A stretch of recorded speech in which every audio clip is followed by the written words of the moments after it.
This video is sponsored by Card Kingdom. If you want Magic singles or sealed product, use my link in the description.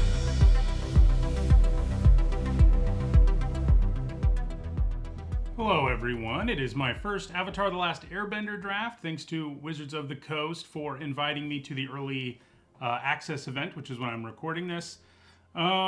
So, we do have what I think is a bomb in the set, 5 mana, 5/5 flash is already really good.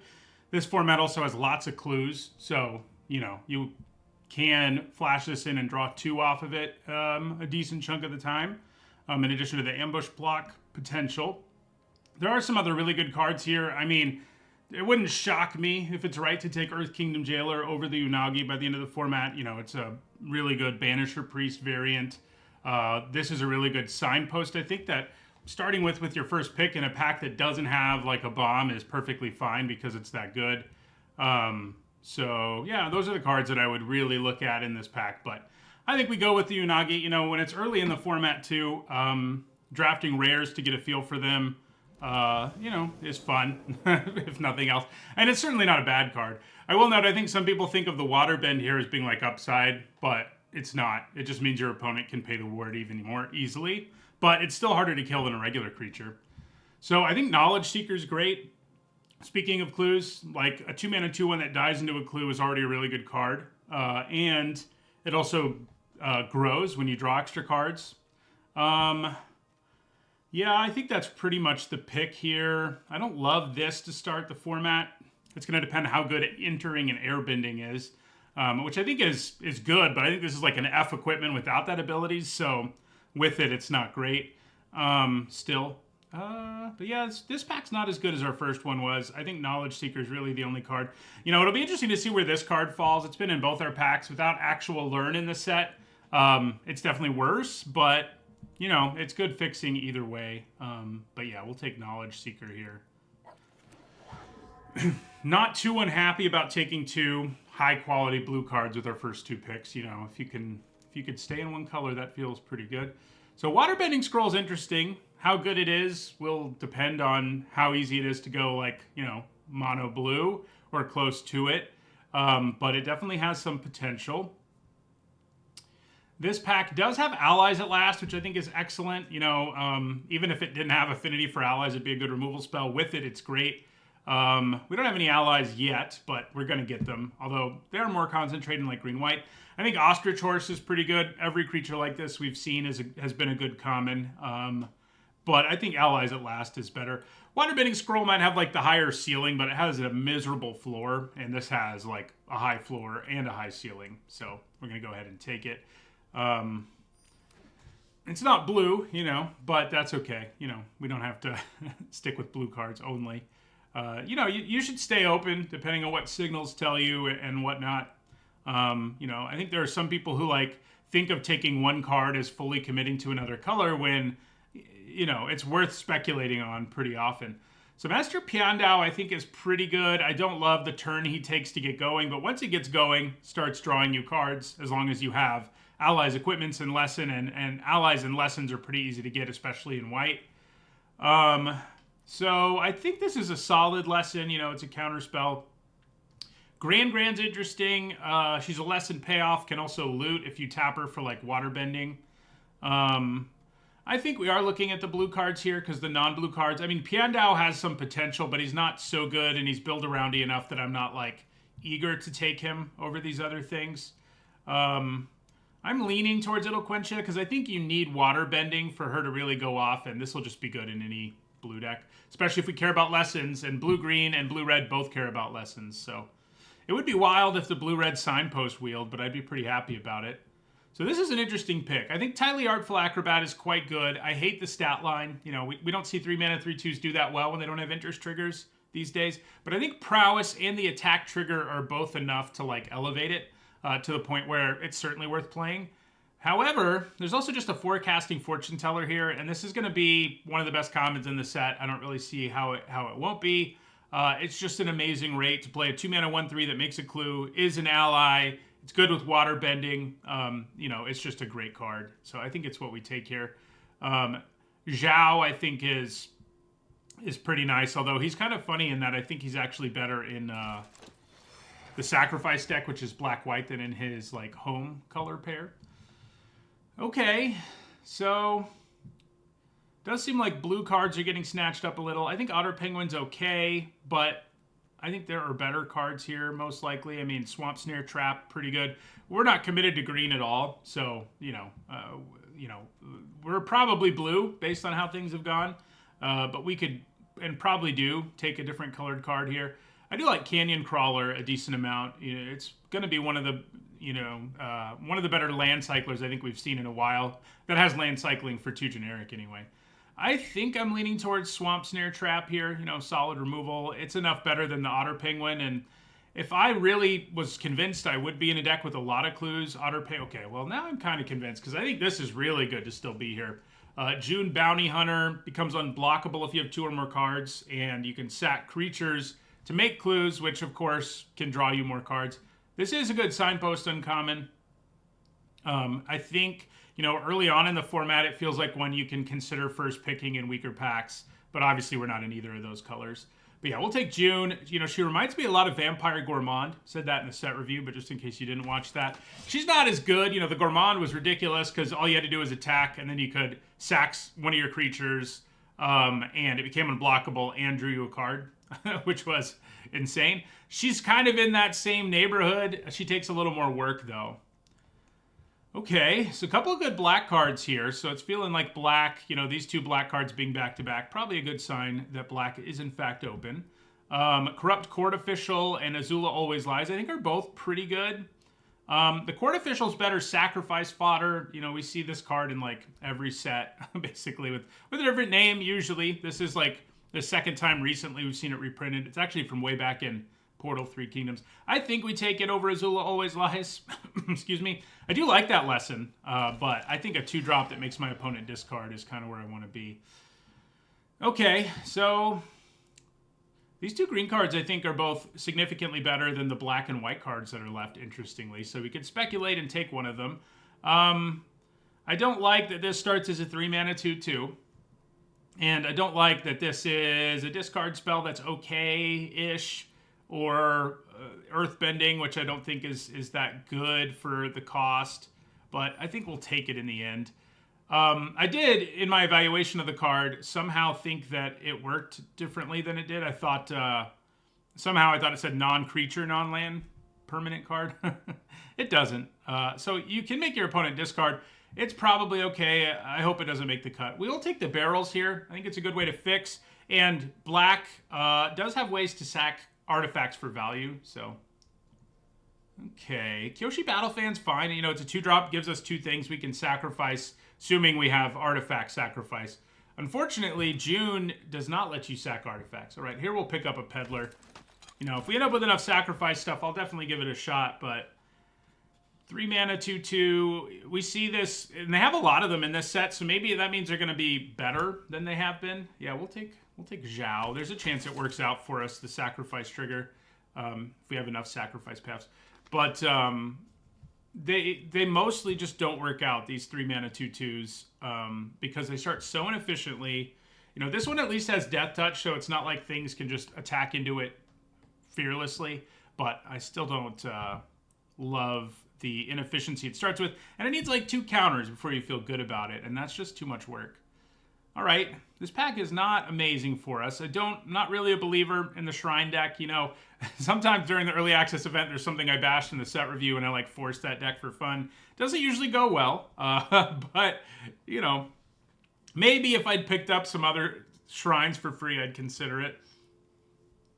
I think we probably take Azula Always Lies. This +1/+1, -1, -1 plays well, especially when you get a counter out of it. Yeah. Well, there is Watery Grasp and Giant Koi, but I still think Azula Always Lies is better. Okay, so this is kind of one of our signpost cards, and 3-mana 1/2 makes a clue when it enters with flying. That's like a card you'd play almost anyway, It is pretty much. It's not amazing, but sometimes it'll be even bigger. Lightning Strike is obviously really good, and we could consider, we took a bunch of blue early, but haven't taken a lot of it since. So maybe there's a world we end up in like black-red. I mean, if this wheels, I'd think about it. Deadly Precision, I wonder if it's a better pickup than the Hawk. We already have good artifacts to sacrifice. And it's a good removal spell. I feel like the Hawk is probably more likely to wheel. You know, I think I'll take Precision. It's probably better in black-white, but we've got several creatures that like make a clue or make our opponent discard, or Kyoshi Battle Fan, which makes 2 things we can sacrifice. So I think I like the Precision there. Here's another one. There's also a Watery Grasp, which might be the pickup here. You know, this is a good removal spell, but you can only have so many of them because you can only cast them cheaply, you know, on occasion. Zuko's Conviction is okay. It is going to be interesting with that Black Land Cycler. You know, reanimating that is a pretty good play.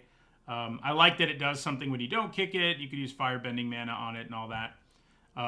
Freedom Fighter, I think, is really good, but obviously we're not there. So I think we're looking at Watery Grasp or Octopus Form, and I don't care very much about Lessons, so I think we take the Grasp. It's pretty efficient removal. You do need to remember that it does not tap your opponent's thing, you know, and that does make it weaker than some versions of it we've seen before. Okay, so Heibai is interesting. We do have a decent amount of sacrifice stuff going on that can make it work a little better. But I'm honestly just kind of in on another Corrupt Court Official. I just think the 2-mana 1/1 that makes your opponent discard, you know, it's a quality play on turn 2 all the time in so many formats.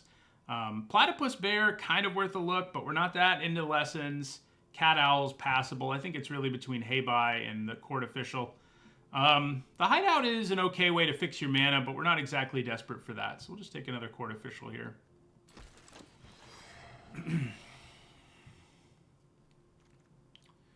Okay, so we're not going to have enough islands for Waterbending Scroll. I can tell you that much. Ooh, I do like this a lot. It's good with the sack stuff we have, and it's just a great rate. 2-mana, 2/1, dies into a 1/1. I think it's what we take pretty happily here. It might be the best of these Signpost commons, just because it's like always good in every deck that can cast it. Serpent's Pass, Battle Fan, Giant Koi, all things I'm kind of interested in. I think the Hog Monkey's probably only good in either a counter or a Firebending deck, and we're neither of those, so Pox Bearers it is. It does kind of feel like we're leaning into like black-white or something. You know, if Heibai wheels, I'd think about it maybe. All right, probably just grab Heartless Act here. Great removal spell. Better than Deadly Precision for sure. Don't hate Octopus Form. I do think Meteor Sword's cool, and anyone who airbends it is going to be having a really good time. You know, it's Meteor Golem, but in equipment form. But yeah, we'll take Heartless Act here. Yeah, you know, blue felt kind of open early, but we saw black be really open late in that first pack, and now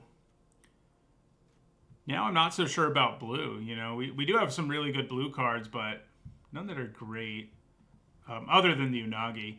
We're probably going to take a blue card here, though, in Geyser Leaper. I don't think this is very good. It's just so inefficient. I do love that it can tutor things up. I wish it could grab a Lesson and a Noble. That would make it interesting. But tutoring up a Lesson when all you've got in play is a 5, like when what you paid was 5 mana for a 2/2, doesn't really feel that good to me. We'll take the Leaper here.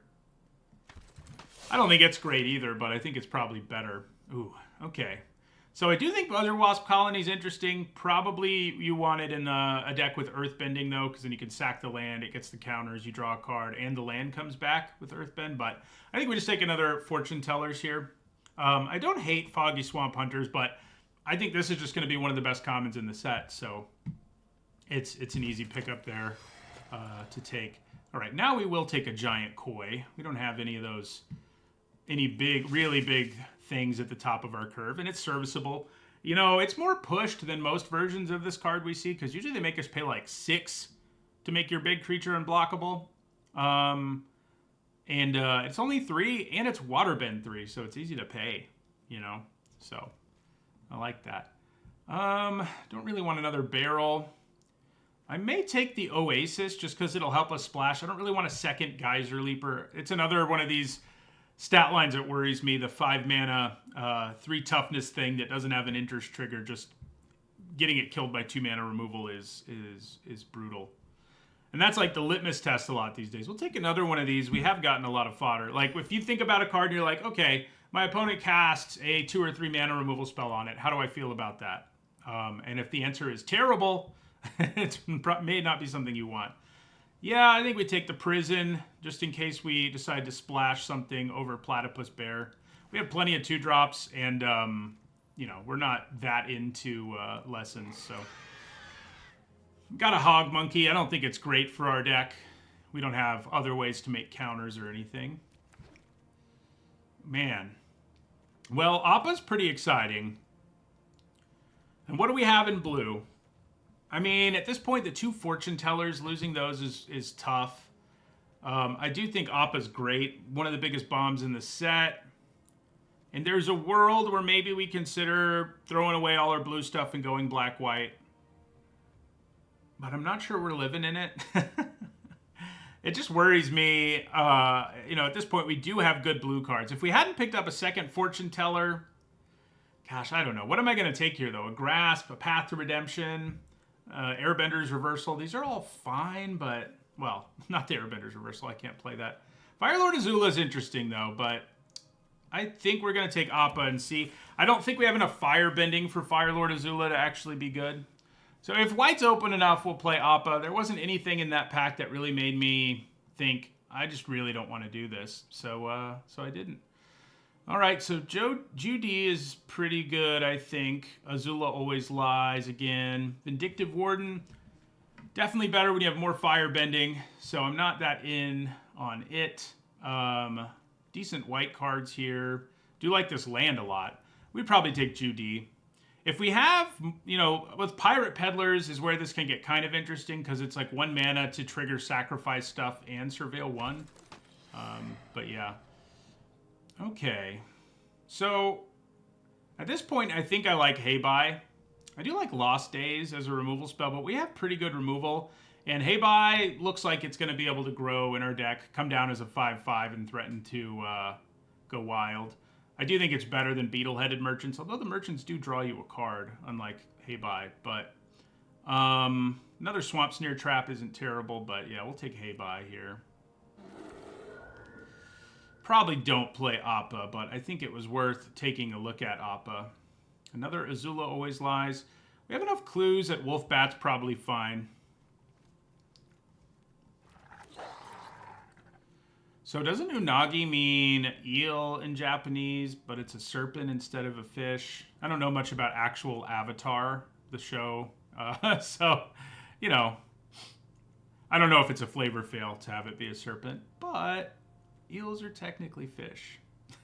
Just throwing that out there. Yeah, we have... Ooh. Beifong's Bounty Hunters still being here is kind of nuts. You know, we picked up 2 nice lands to help our fixing, but we did not get one that helps us cast Beifong's Bounty Hunters, unfortunately for us. There's a chance we do, and it's good enough that, like, I'm not going to play Lowenly or a Hog Monkey or a third Azula Always Lies, so Beifong's Bounty Hunters it is. Yeah, we picked up two cards that made my top 10 bomb list, but I don't know that we're going to be able to play either of them. The Unagi was on the honorable mentions. So another Beetle-Headed Merchant. Don't want Waterbending Scroll. Yeah, probably take the Merchants. We did. Here's the... You don't see very many of the bonus sheet cards, but here's one of them. It's Captain Sasay. Yeah, we'll take a Merchants here. Oh, we do have the Blasting Jelly. I did kind of forget about that as a source of fixing. Could have picked up another one.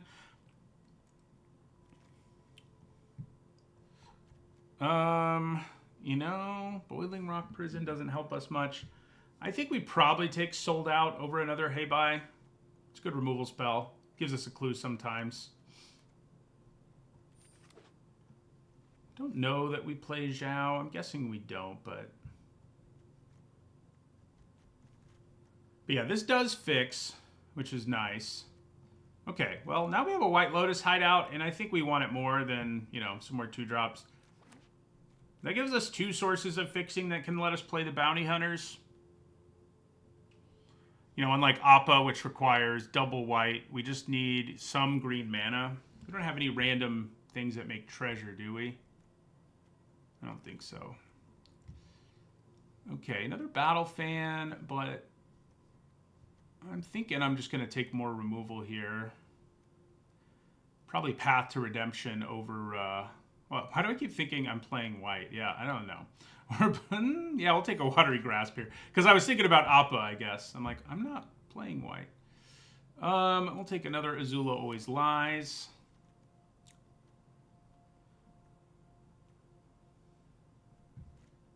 So I do think we play 1 Barrels of Blasting Jelly. It's like passable sacrifice fodder. Helps us with a little bit of water bend. There's another one. And I'm going to take it. You know, they turn into removal late. Usually this kind of card's not very good because it doesn't replace itself in any way. It kind of does late, right, when you turn it into removal. But it's not terrible. I think if you have a bunch of water bend, which we only have a little bit of, it gets better because in that situation you can tap it for value. Like it basically taps for mana when you water bend. So that's nice. I might run them both just to give Beifong's Bounty Hunter a chance at getting cast. And sacrificing them is okay. It's not amazing. But especially if you're just doing it for like 2 counters, like with Heibai. If you're doing it with the Beetle-Headed Merchants, in which case, all right, well. If you get enough Barrels of Blasting Jelly, you can just play anything, right? Just throw Appa in. No, I know why it was late in those packs, because it's not a great card. I think, like I said, if you got water bending and you need to splash, it can do it. It's not a really good thing to sack to Deadly Precision or something, though. Okay, so what do I want to do here? Don't think Hog Monkey's going to make the deck. I don't think we have enough sack for Zhao. I mean, we've got clues. So here's 2 ways to sack something. Here's kind of 4 ways to sack something. That's already more than I don't think we play Indoctrination. 5 ways? Okay. Yeah. Maybe it makes it. We do have a lot of ways to sack stuff. It does seem like this buff is gonna be relevant. Cutting decks is always its hardest, in the early going of a format, because these days, just looking at cards, there aren't that many that scream F at you, that aren't on the bonus sheet in this case. But there are a lot that are like Ds, and it's not always easy to suss out what is. I don't think Geyser Leaper is very good. Why does it want me to play Forests? Yeah. I guess I'll play one. I don't really need to if I'm actually going to run the 3 barrels, though. This is an experiment. It's for science. Probably don't need... I have a lot of removal. Makes me wonder whether I need some of it. The Peddlers, we do have a lot of sack stuff, but man, that stat line's bad. It probably ends up getting cut here. I think Wolfbat can come back enough in the deck to be fine.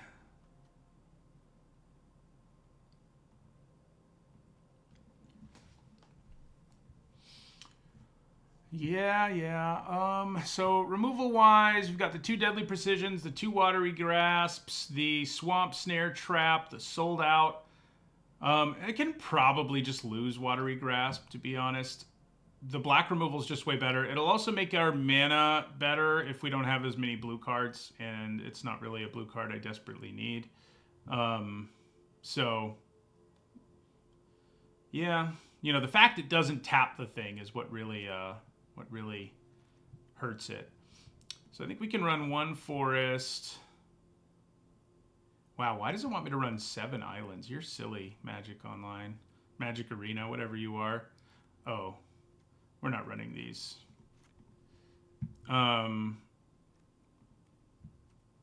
Yeah, so... Do I want 7 islands, even? I mean, yeah, I've got some blue 2-drops, but they're the kind of 2-drop that's, like, always good. I don't necessarily need to run it out on 2, and we have plenty of things we can run out on 2. So I think I'm actually going to go down to 6 islands. The Giant Koi makes it a little easier, too. And this way we get black mana more easily, which is I think, more important. There's a question of whether I even play a forest, because I've got the hideout, source of green, and then I've got the 3 barrels of blasting jelly. That's 4 sources of green that don't... Yeah, you know what? I kind of think going 10 swamps is where we want to be. Still have some cuts to make. We have so many things to do on turn 2 that I don't know that we want the counterspell. We don't care about lessons, so I think it gets cut. Azula always lies. Again, don't care about lessons. I think we cut at least 1 when we have a bunch of other cheap, effective removal spells.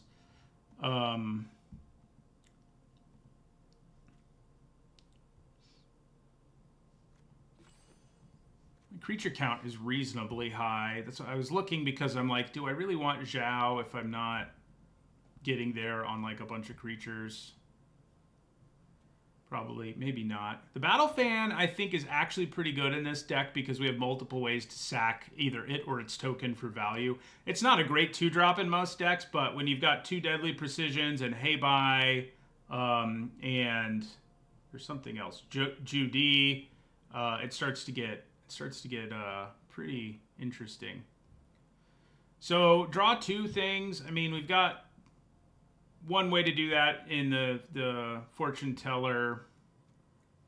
Maybe we don't have enough for Wolfbat, huh? If it's just a couple of clues, we have 3 clue makers. We don't really have ways to draw multiple cards beyond that. So maybe Wolfbat gets the axe here. The Unagi can do it on occasion. Yeah, I think we cut Wolfbat. The creature count's low enough now that there's a question of whether Zhao is actually worth it.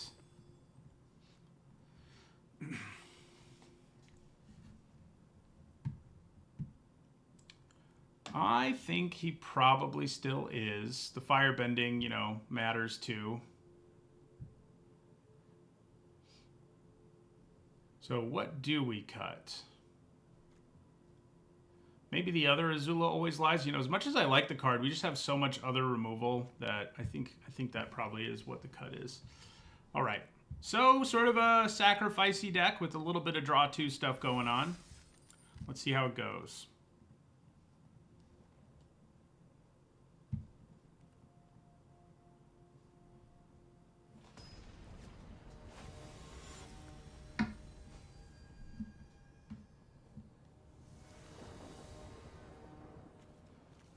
Okay, so not the best hand mana-wise, but I think because we can play the Battle Fan and Heartless Act, we probably just hold on to it. We're reasonably likely to draw blue, although I guess we've got not that many sources of blue, more if we count our blasting jellies, but I still think it's a keepable hand. Going down to 6 is a big cost, you know? And if you have a hand that can, like, still do stuff, especially by turn 2, even if you don't have one of your colors, it's fine. And the chances we draw either an island or more black cards is reasonably high. Don't want to draw, you know, I guess 4 swamps would be okay, because then we could get to sold out. Ooh, God. I'm going to just have to kill this right away, because it draws if they ever gain 2 life in a turn, they just get to draw a card. So... even giving them a turn is scary, because there's a 2-drop that makes 2 allies. There's a 3-drop that makes 2 allies. Although I think they're 3-drops in red.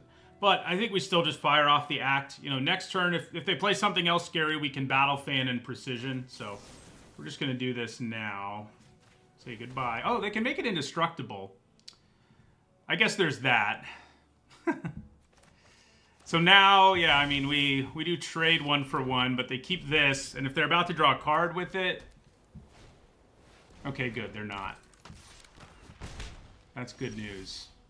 So I think we go Battle Fan and then sack the equipment to kill the Voyager with our Precision.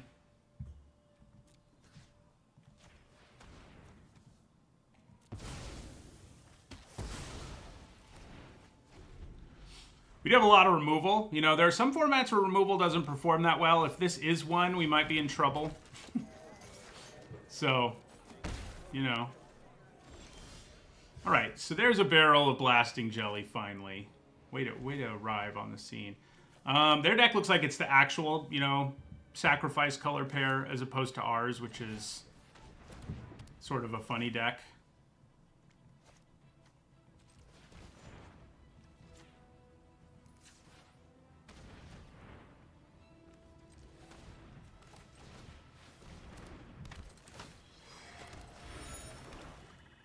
We'll end our turn.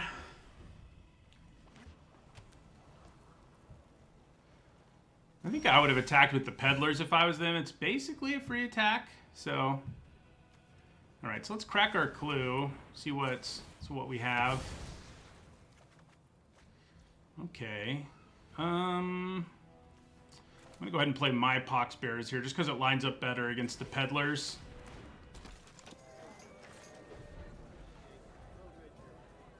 So playing Zhao starts to get interesting when we can like play a clue and sack stuff. There's June. Yeah, I think we play Zhao here. Gives us a bigger creature. I should probably be attacking with my Pox Bears. So, Path to Redemption, okay.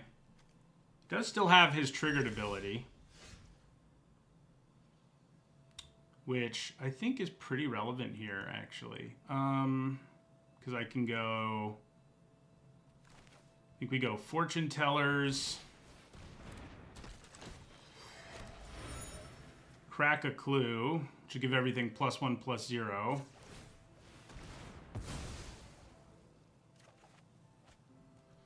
And I think that makes it so we can feel reasonably good about attacking with all three of these things. Pox Bears for Pox Bears, get in for 4.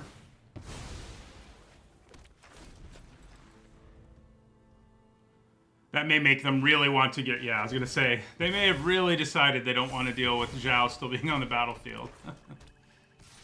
All right. Let's make them discard their last card.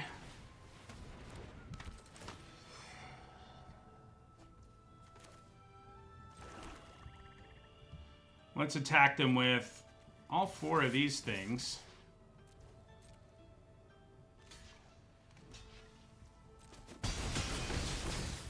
Play out June Bounty Hunter.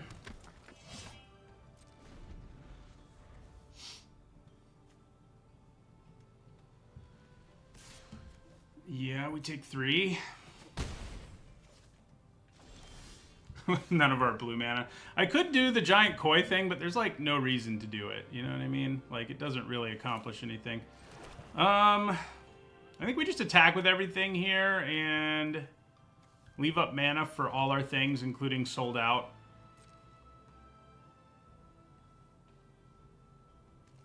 And our barrel. Which I don't really want to use because we haven't drawn our real island. Oh, that's annoying. I mean, it could be worse, but...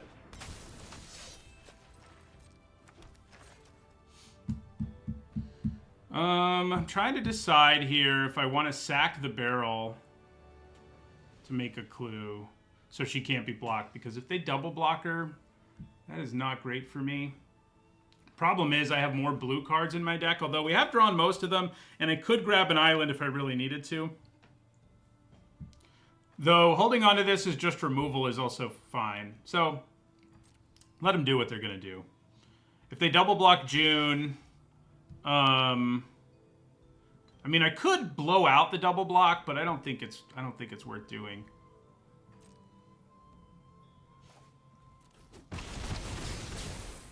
While their hand's empty, I may just fire off the barrel. You know, this can exile things, so it can kill a wider variety of things, turn off death triggers and the like. So I think I'm just going to do it while I know they can't do anything about it. And we'll just try to kill them with our creatures. They could sack this to draw a card and grow it even more, too. So, which they didn't do. Maybe there's a reason they want so much mana. Well, I do feel better about getting rid of things. Probably going to Island Cycle our Koi here because we're not casting it anytime soon. I could attack into this and do a damage to it and then kind of get a clue out of that, but I think it's probably just better to kill Heibai and attack for 3.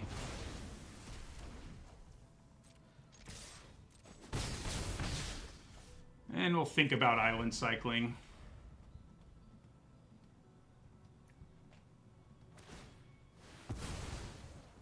It's probably worth doing, because if I draw one of my blue cards, I'll be able to play it. And the koi needs 2 blue, so...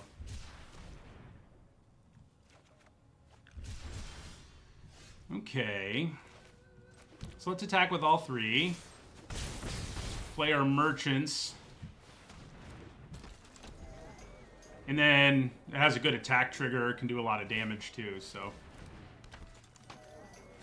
Might be dead, though.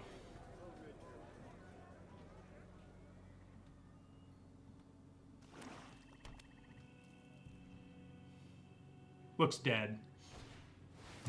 Yeah.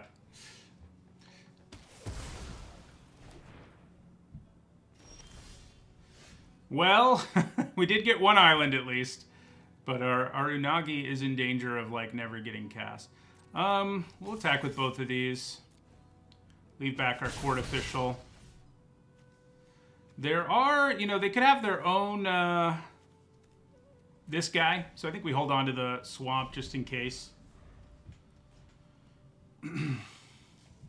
We're both not drawing very well here late. Well, that changes things a bit. Okay, well, that helps a lot.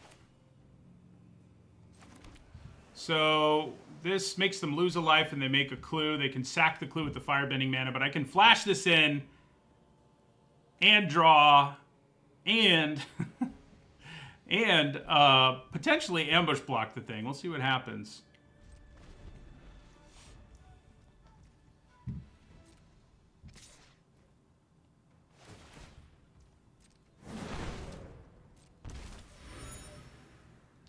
So yeah, if they sack the clue here... Oh, wait. Oh, okay. For a second, it looked like it wasn't going to let me respond, and I was like, am I wrong? Does this not have flash?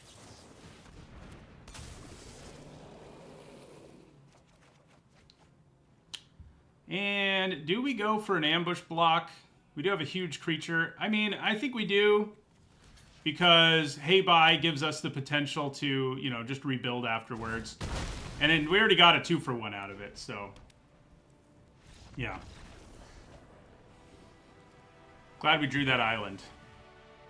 Those barrels felt okay in that game. I mean, I guess we only drew 1, but it did kind of what we needed it to, and, yeah. The sacrifice stuff lined up nicely. We removed a bunch of their creatures early, and then just sort of... We played a bunch of creatures who generate value beyond a card. You know, our 1/1 and 1/3s were just sort of hanging in there, doing damage for a while. Okay, looks pretty good.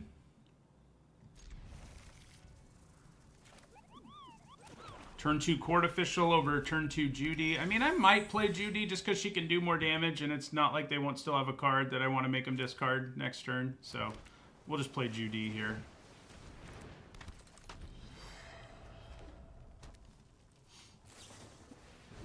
All right, so they may be less in value town, which I think is a very real deck. Blue-red can do it.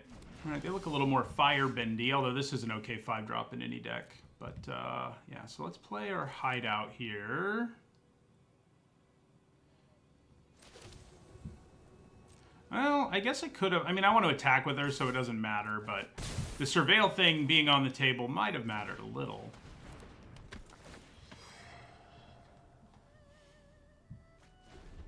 So 2 good removal spells in our hand, and they have nothing on board. That always feels good. I wish I had a more imposing board myself, but okay. Well, we've got options here, that's for sure. Could just kill it with Sold Out. I could play Fortune Teller and kill it with Deadly Precision. That gives me some pretty good tempo here. It keeps them from getting firebending mana.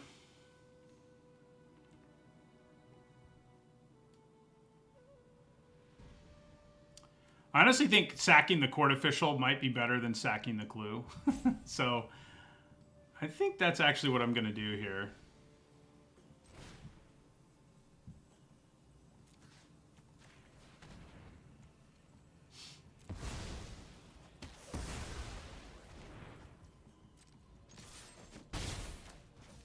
Play our fortune teller. They do have a lot of cards in their hand. Ooh. They're going to get a clue out of this before I can even kill it, which I don't love. That's what makes that card so good. So we'll just hit it with sold out. Attack them for 3.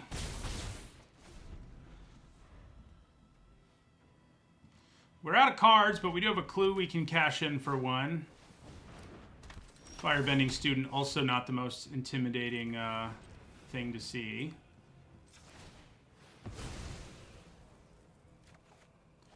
It is a little scary to attack into when they have mana up. Like, I can't really attack into it with Jody. The good news is, you know, it can't attack me that effectively either, but... So I think we play the barrels and just pass. We're just going to use this surveil ability, basically. That's how we'll spend our turn. Yeah, that's going to be pretty good here. What do they get for free? Oh, they drew a Mongoose Lizard. That's pretty scary, though. I can't kill it with my barrels, for one thing.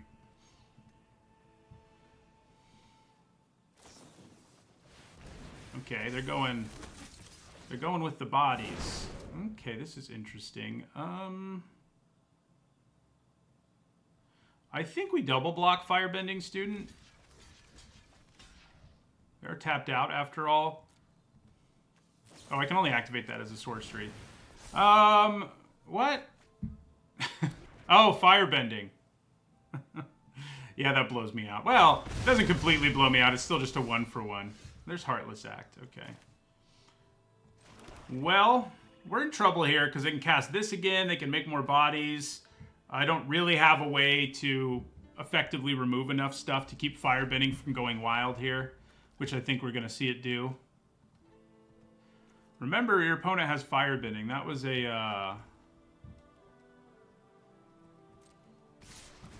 Yeah. Look at all that mana. I'm just going to take the 5-ish. Probably end up being more than 5 in the end.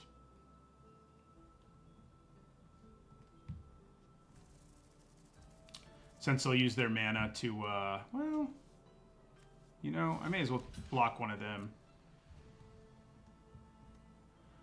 They'll use their mana to cast something here. Oh my gosh. So they have, like, multiple Fire Nation attacks in their graveyard now. Feels good. I'm not sure we've really gotten out. Ugh. And they just keep playing scary things. I'm gonna kill my Jaded Edge here with our barrel.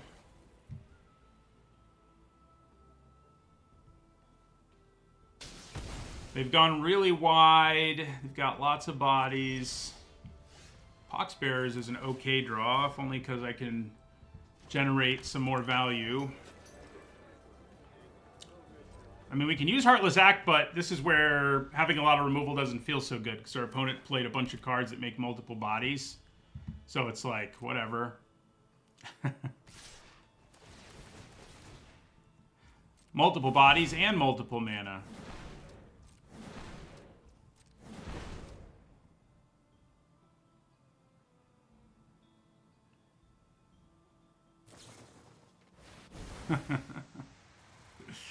Spot removal is not good. You know, what I really need is that -2/-2 card, which we don't even, like, have in our deck. So, I don't think that's happening.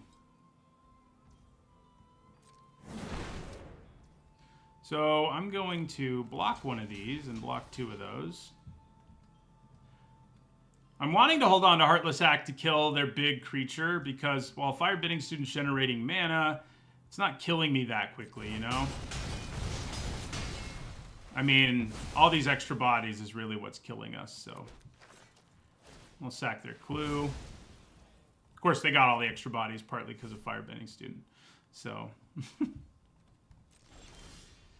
Okay, drawing a real body is nice, especially when I can like chump block and make a clue.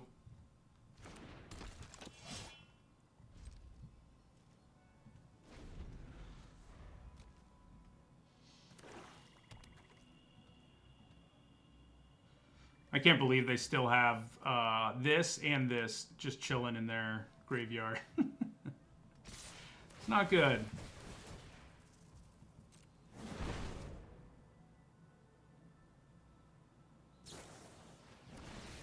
That's not nice. I think that might mean we're just dead. Maybe Heartless Act keeps us alive.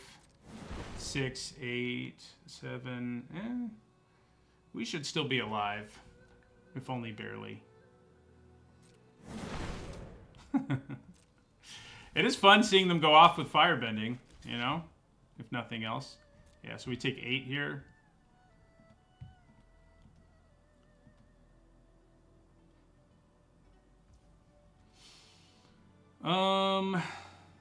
I probably should have blocked one of these and cast Heartless Act on Firebending Student in retrospect. But oh well, we'll go ahead and kill one of them.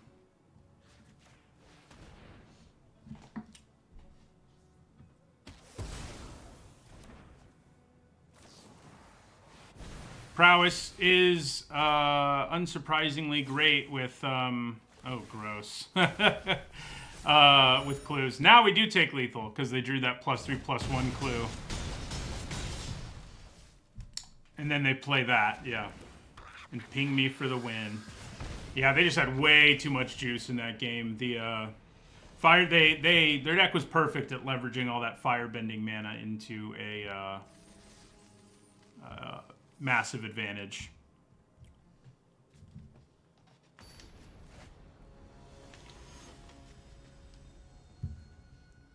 And it made all the removal really bad when they were making 4 bodies with 1 card. All right, this looks pretty good. Turn 2 official. Zhao coming down at some point. We do need a second blue mana for the Unagi. Well, like last time, I think we are going to actually play out Judy first. That'll be good with Zhao, potentially, to buff our board.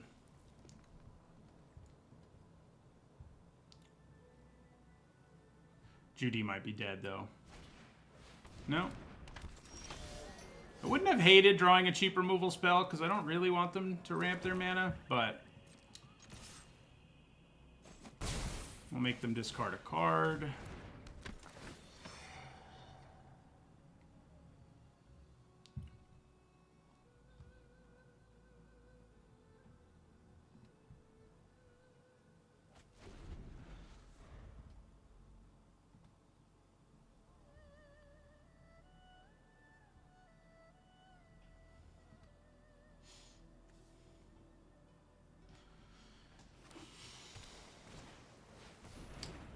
Yep, they're a ramp deck of some kind. That's for sure.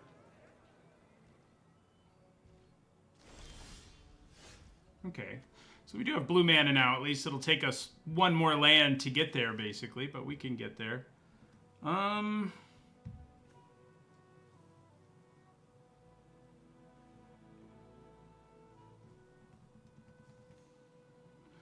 Is it worth attacking?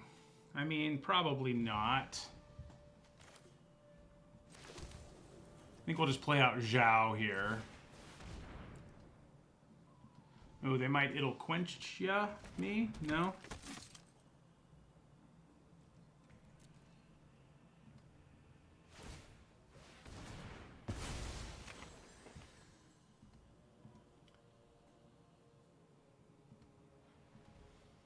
Attacking with Judy wouldn't have accomplished much. Like, they could have just used that. Well, I guess she would have survived.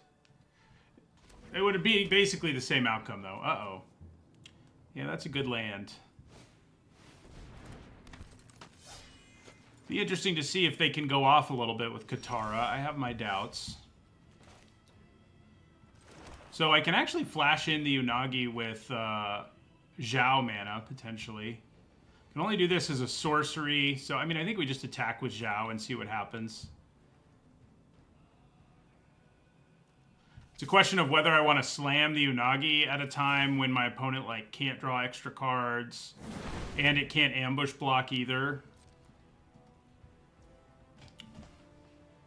I mean, I think the answer is probably yes. It does just give me a huge body that is scary for them to deal with.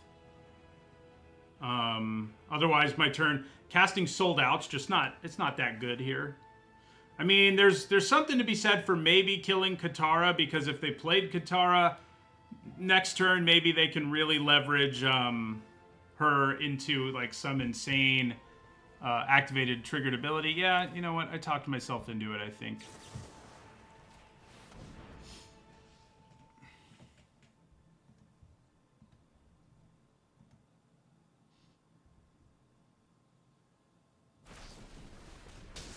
Okay, so she does kill that, but she goes away. We get in for 3. And if Zhao's still alive, we still have the chance to cast the Unagi next turn. Although we can also just leave up 6 mana to cast the Unagi now, so that's good. Yeah, they can start earth bending here if they want to. Looks like they do. They're attacking, huh?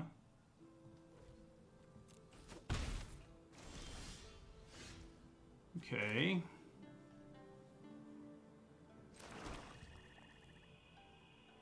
Well, I think we attack with Zhao and just leave up our mana for the Unagi.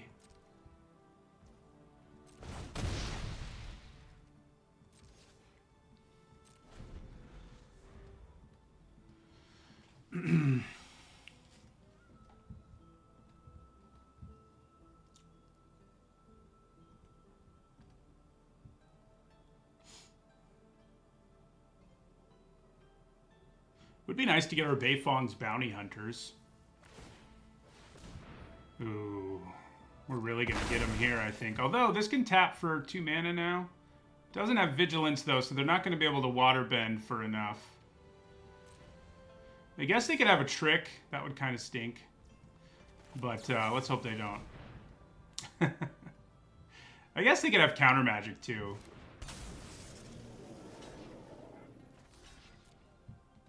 Yeah, a trick wouldn't be great. It kind of looks like they have one. They do. Okay.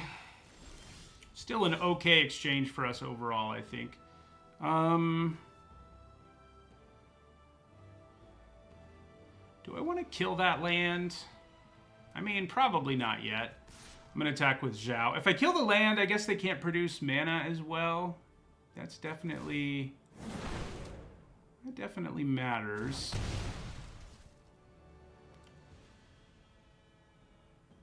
But I can also just kill whatever it is they might play. So...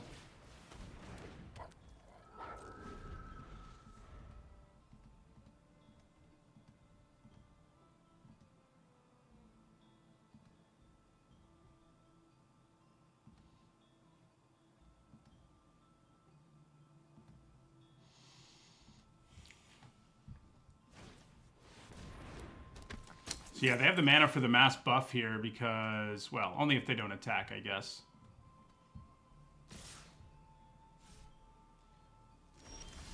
I like that they didn't attack. Okay.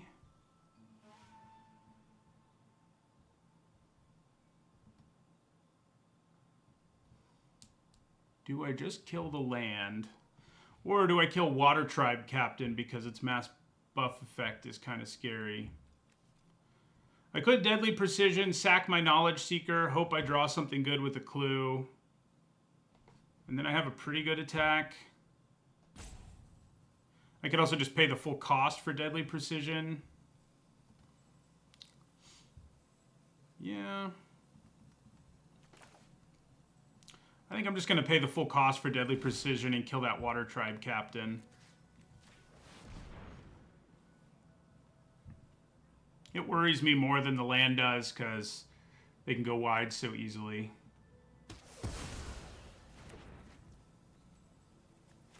Our hand is empty. Now they know that, but I think that's okay. This is sorcery speed only, so yeah, they don't get an Earthbend there. I have a lot of other removal to draw. In the short term, I was more worried about the captain, but this land is going to be a problem if they keep buffing it. They can also buff other lands, of course. They can Earthbend onto other lands if they want more bodies. That is what they want to do. We draw a land.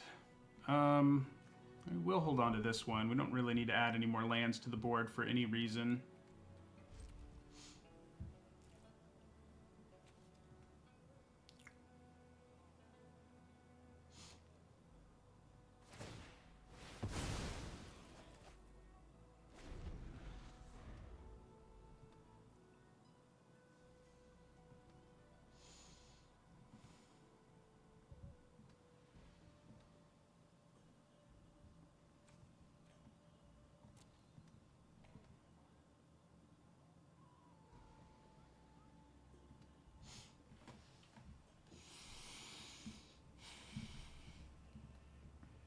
They do have a lot of mana, and they can keep Earthbending. Ooh, Momo.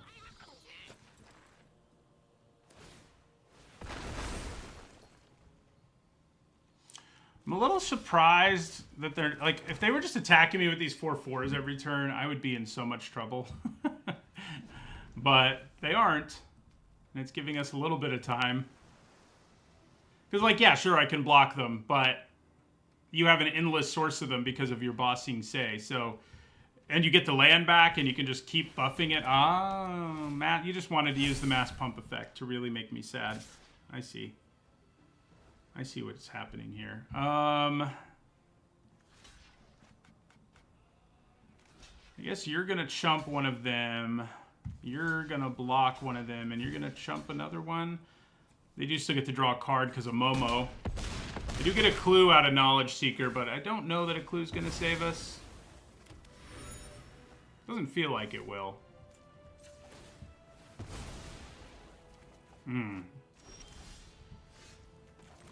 Yeah, this isn't exactly the card that's gonna save us. At least it wasn't a land.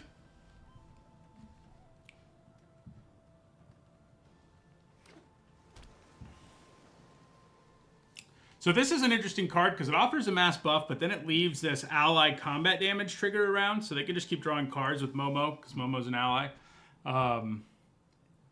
So the mass pump effect itself normally isn't a very good card, 5 mana +2/+2. But once you add the ally thing in, we're just going to take 9.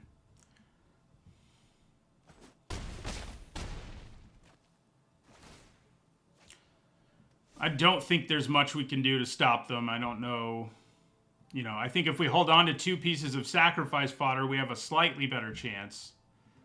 But yeah.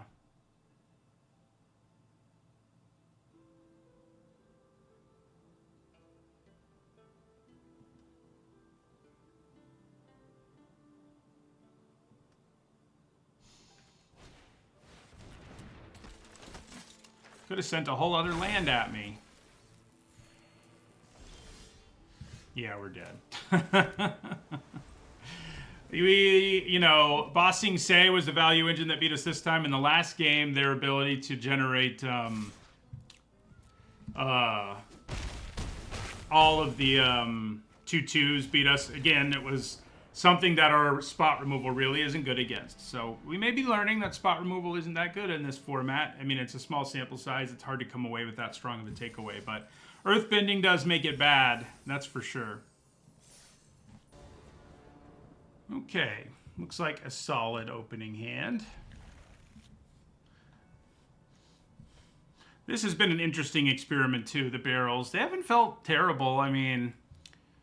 Like I said, normally this kind of random artifact that can turn into a bad removal spell late, but doesn't do that much early, isn't amazing. But when you need the fixing and you have ways to cash in artifacts, it gets at least somewhat interesting. Definitely better if you have a bunch of waterbend, but... And we don't. But, yeah. We'll play it out on turn 1 here. Okay, so... I'm thinking Judy this turn. Yeah. Fortune Teller next turn. We've had a turn 2 Judy like 3 games in a row, I think. This land not nearly as frightening as the green land that we had to deal with in the last game. It just gives something Firebending 4, and because you have to tap like 3 total lands to get there, it's really not that imposing. Firebending Student did go off against us once, and it certainly has the potential to. We do attack with Judy here. And then I think we'll play our Fortune Teller. Yeah. They would need 2 prowess triggers to punch through and kill the Fortune Teller. It's not impossible, but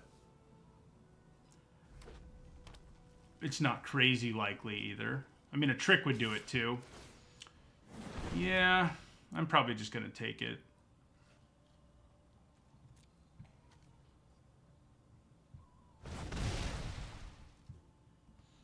Do they have something to do with the mana? They don't. Drawing a land here is pretty good. It's just a question of, do I want to cash it in and kill Jiang? It's unlikely they're going to be able to double a lesson next turn. It's not impossible, but unlikely. Kind of makes me want to run out the 3/4 here. Yeah, let's run him out.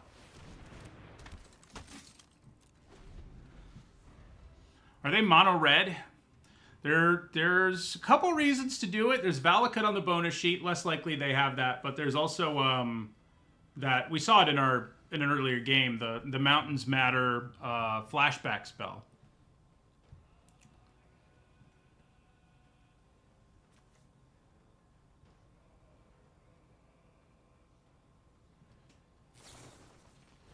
Okay, so they're gonna get more mana out of their Firebending Student is their plan here. Dang, they discarded a Fire Sages. Although, you know, if you don't play it on turn 2, it's not as good, but that Mana Sink ability gives you a great place to spend your Firebending mana. So, I think maybe their plan here is to exhaust this. They could have a spell. It could be a trick.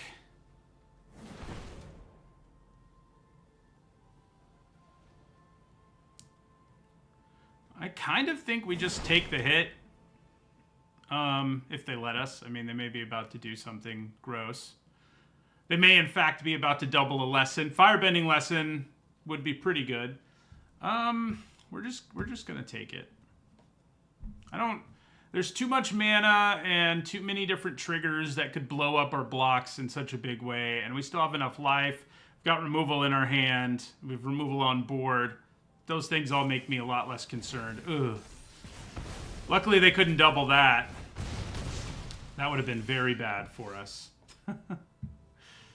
Okay. Could use my barrel, but I don't have green mana otherwise right now, so I don't think we really want to. Let's play our Court Official.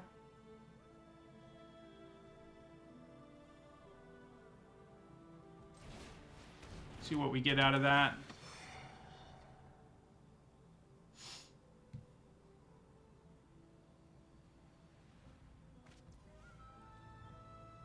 I'm thinking about just cracking the clue and hitting him for 6 here.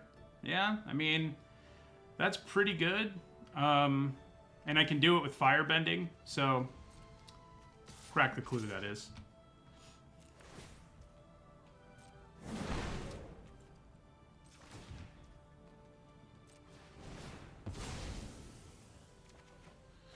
Nice, and we drew into a removal spell we can actually cast if we want to. Do we want to? I don't feel like I really desperately need to. So I don't think I'm going to. We'll hold, I mean, we're going to cast it at some point. I just mean I don't need to cast it right now. They did get black mana, which I'm sure they've been waiting for patiently.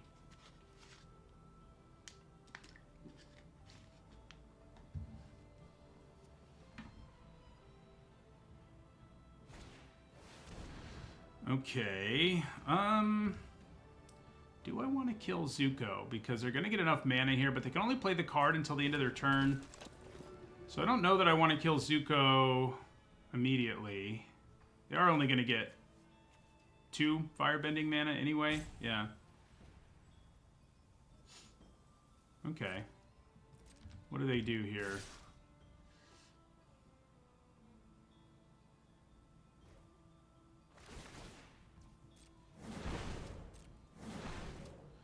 I think we're going to go ahead and take it.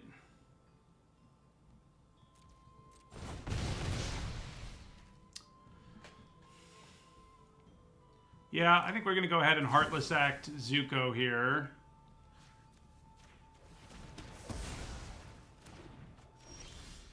So, sacking the barrel here, killing Jiang means we do 4, 6, 8. That seems like a pretty good turn. Then we still have 1 removal spell. Probably going to draw our Beifong's What's-a-Who's-It right away, but... You know. We can use firebending mana for this too, so we will. And... kill Jiang. Drop them to 4.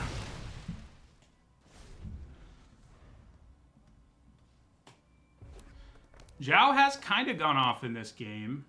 Yeah. I had been a little disappointing in our earlier games, but in that game, you know, we just had a couple friends around and we were sacking stuff and casting removal, and it did allow us to do a bunch of damage quickly. One of the cool things about him, not that we've really been able to take advantage of it, is you can sack... For each thing you sack, he gives that buff. He's not one of those ones that's capped. So if you have like 3 clues, pretty good way to spend your mana. All right, looks pretty good. Blasting Jelly showing up again.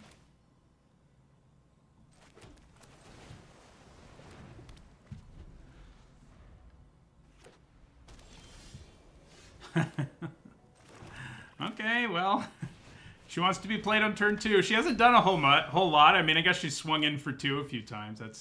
That's something, but she's about to do it again. Ooh, we've got double barrels now. So let's play our court official. This is where waterbending would be really sweet.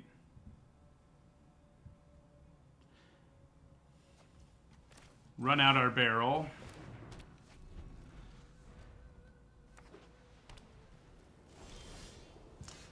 Okay. Would be nice if I could pressure them a little bit more, but, you know, swinging at them with a couple of bodies and having a 5-drop and removal in my hand doesn't feel bad.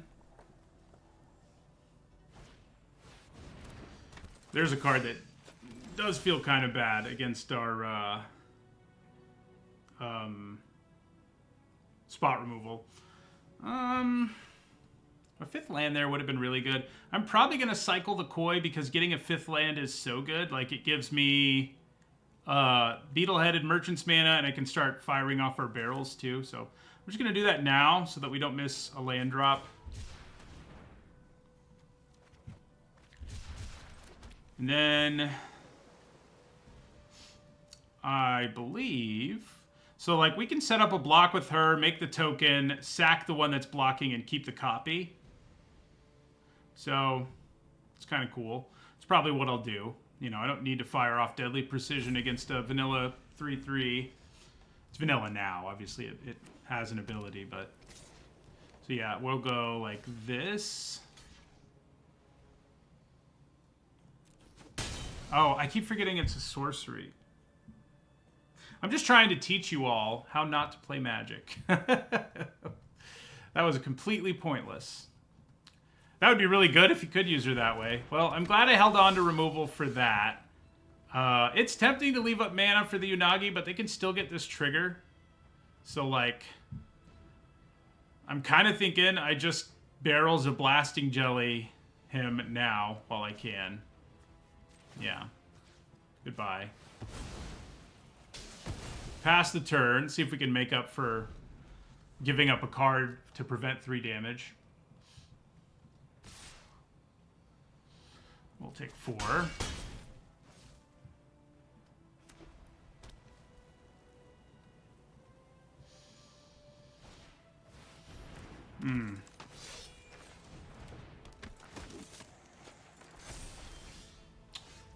Well. That makes me want to to do it even more. So I'm kind of thinking about using Deadly Precision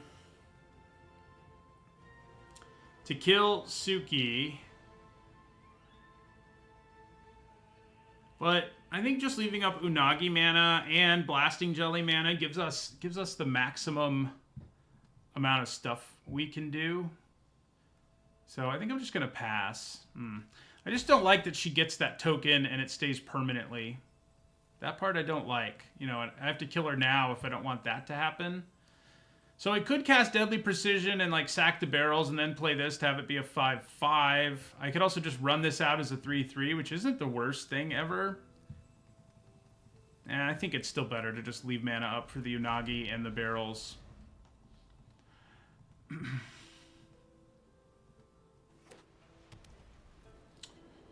Do I try to kill her before they attack? Or do I just worry about it later? You know, I'm just gonna... I think flashing in the Unagi probably gives us our best chance at not losing. So, I think that's better than doing the barrel.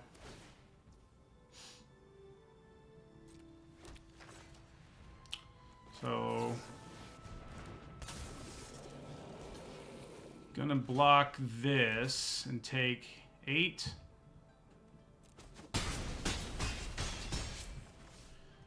And then, hopefully, they might be able to kill it now.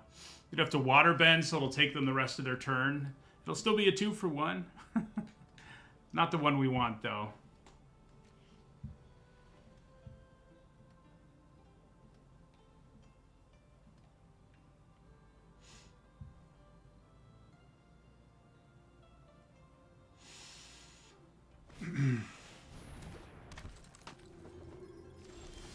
Okay. Okay. So...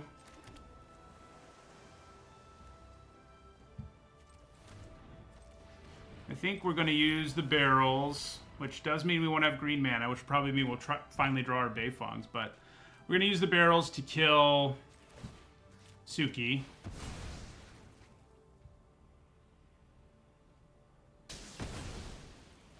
And then Deadly Precision to kill Zuko and just hope we can stabilize from there.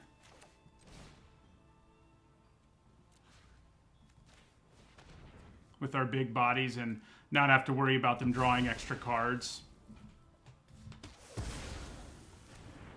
Can't really swing for 5 when I'm at 7, unfortunately. I have 2 cards in my hand that aren't that good when you don't have sack fodder, and I don't have sack fodder, so not great.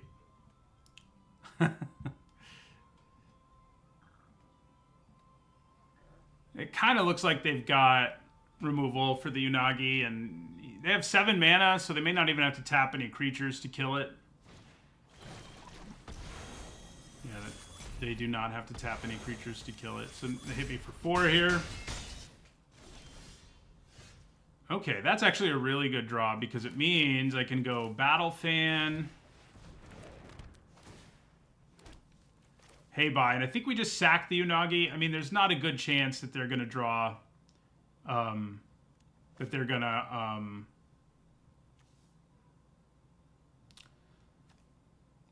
play something that draws cards in this color pair. So I do still have that ability on board. But they can also turn the aura into a body, so... Goodbye, Unagi.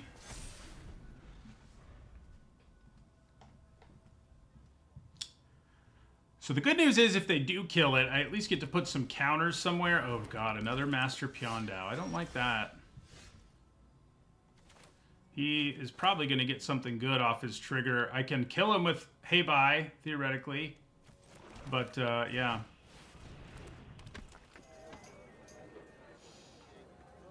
don't think there's any reason to move the battle fan anywhere else. Doesn't accomplish anything. Oh, so good. Such value. Okay, we did draw a barrel, which I like.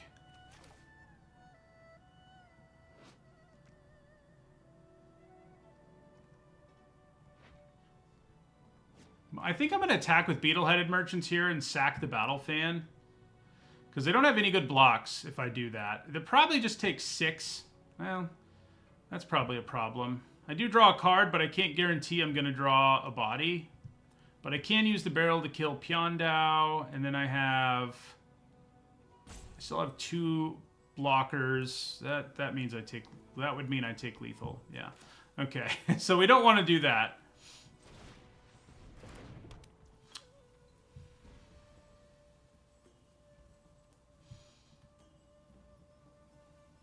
Yeah, we're just going to go ahead and kill Piondao when we know they can't do anything about it. So now we only take 2 this turn, assuming they don't have something. So all the games we lost are games we lost because of cards that make multiple bodies. And of course, I drew Beifong's Bounty Hunters now. So yeah, we lose on the backswing still, so I can't really, especially with Earthbend. Ooh. Earthbend means I'm dead next turn anyway. So let's go ahead and attack. Sack the Battle Fan. And we lose. Unless they blocked for some reason. But yeah, we're dead because of Earthbend anyway. It gives them another body. So maybe spot removal's not that good. I mean, we did have cards it was good against. Like, it's good against Piondao and Zuko. But, you know. Oop. I mean, it doesn't really matter how I block because I'm dead, but...